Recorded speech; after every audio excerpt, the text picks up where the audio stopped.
The Mavs' current starting five is bad, and they should just try something else. Buy or sell this. And I'm going to bring this up. The Mavericks' current starting five is like negative 17 points per 100 possessions.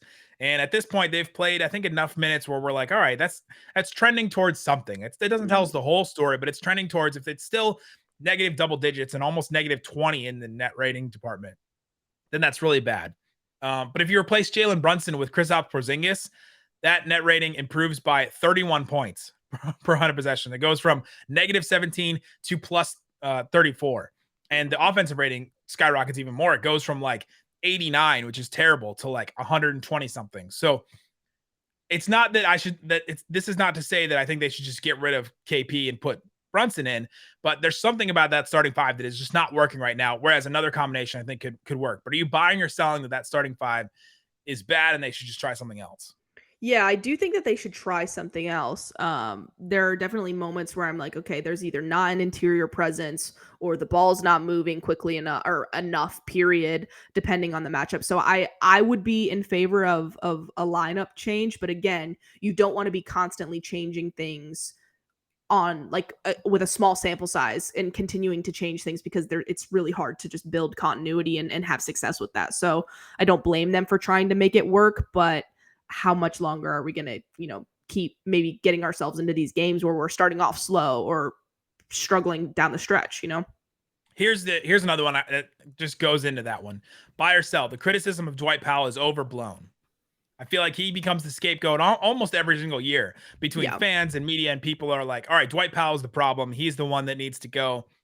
From that starting five, I kind of see, you look at the closing lineup against the Celtics, they have Dwight Powell's not on the floor. KP's the lone five. And then you're like, okay, that lineup seems to work. That lineup is better. They should just start with that and use that. Yeah, I am gonna buy it because it's not Dwight's fault. Like, if you have Dwight and Maxey coming off the bench, I'm fine with that. Can they? To me, the question always comes down to how much are you committed to allowing KP to be the four, playing Dwight Powell to start the game? Like, is that an idea that you're absolutely married to and it's just non-negotiable at this point? And if that's the case because you want to keep KP happy, maybe it's an injury prevention thing. If that's the philosophy, that's fine. But you also have to understand that you're probably going to give up, however many points in the paint. It's a trade-off at this point until you can make the move to not have to deal with a trade-off. So blaming it all on Dwight Powell, I don't think is fair. I understand the frustration. Believe me, I have it sometimes. But again, if Dwight Powell was making maybe $6 million less than he is per year, giving you what he's giving you, is it really Dwight Powell's fault? Like, would he really be getting as much criticism as he is? I don't think it's Dwight Powell's fault. I think that's the wrong starting front court.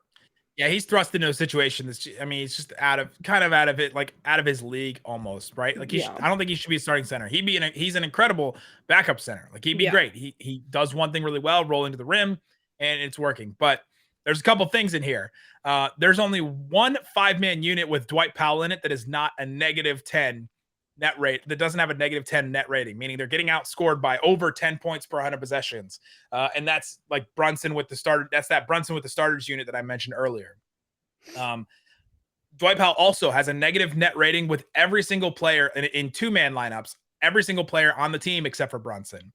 So there's something about these lineups with Dwight that are just not working right now, whether it's him or just all of it together. And so, yeah, I think the criticism of Dwight himself may be overblown because everybody just, they love to. That's an easy one. Is criticism overblown? Yes, obviously, all the time from everyone. But they do need to try something else. That starting five with Dwight Powell is just not working. Now, do they have something else to try? That's I think what it comes down to. That's the big problem, right? And that's why I think maybe the criticism is overblown, because you're like, all right, you're gonna put Willie Cauley-Stein in there? Is Moses Brown isn't getting any minutes, so he hasn't gotten the trust of Jason Kidd yet, apparently. Is that the answer? I'm not sure. Some people say, well, what about Boban? He played so well.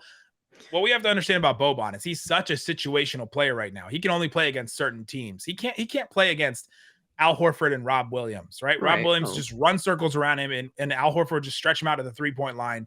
And that's just really tough on Boban. He has to play against big centers, like, against the Nuggets and against teams like that, where he can do well. And that's that's Boban, right? Like, he's just such a situational player at this point that's when they can use him. Yeah, and I think the biggest problem right now is it seems like we have a lot of situational bigs.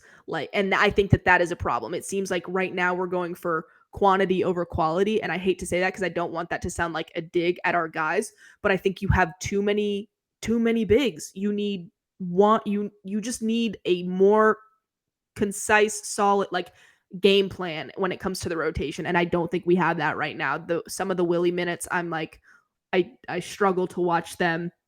Dwight and Maxey, I'm fine with them together, but Dwight going out there against some of these starting bigs, it's just not favorable for him. And so when you're trying to make that and Dwight and KP work as a front court defensively, I just don't think that you're going to have a whole lot of success with that. And so, yeah, right now, I just don't think the front court group as a whole is what's going to get us where we want to go.